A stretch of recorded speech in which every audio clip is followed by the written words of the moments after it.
Mesdames, Mesdemoiselles, Messieurs, bonjour. Vous êtes sur la chaîne Live Doctors et nous sommes aujourd'hui en compagnie du docteur Anatole Cessot. Bonjour mon cher confrère. Bonjour mon cher confrère. Merci de nous recevoir. Merci Vous à vous. êtes oncologue médical à la clinique Hartmann, ancien interne des hôpitaux de Paris, ancien chef de clinique, et aujourd'hui nous allons parler avec vous des cancers pulmonaires. Je ne dis pas les cancers pulmonaires par hasard, car il y en a plusieurs sortes, et avec vous, nous allons essayer de comprendre l'origine et les traitements qui sont aujourd'hui proposés aux patients. Qu'est-ce que le cancer pulmonaire ?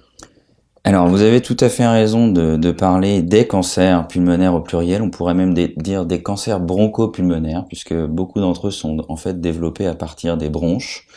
C'est une famille de cancers qui a été démembrée au fur et à mesure du temps depuis plusieurs décennies maintenant, d'une manière un petit peu grossière au début et maintenant à une échelle beaucoup plus précise.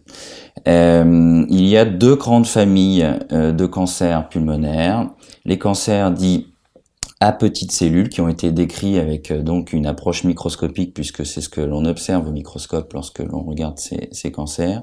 Et puis, à contrario, des cancers dits non à petites cellules qui ont fait l'objet d'un démembrement et d'une précision très importante au cours des dernières décennies, à l'échelle microscopique et actuellement à l'échelle moléculaire pour guider au mieux les traitements de ces maladies au pluriel donc.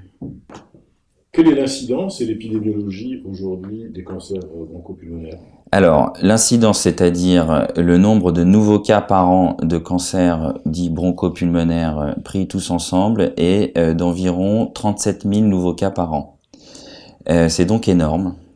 80% de ces cancers sont liés et dus au tabac, qui est un fléau.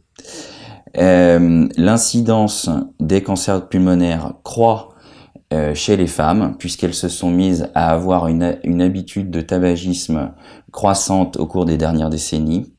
Et on observe donc 20 à 30 ans plus tard, après cette croissance d'exposition au tabac, une croissance de l'incidence chez les femmes.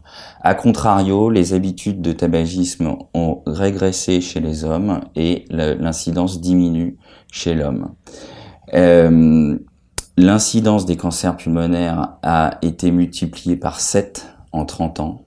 C'est donc un réel défi de santé publique qui doit indéniablement commencer par la prévention et la lutte contre le tabagisme actif et du tabagisme passif.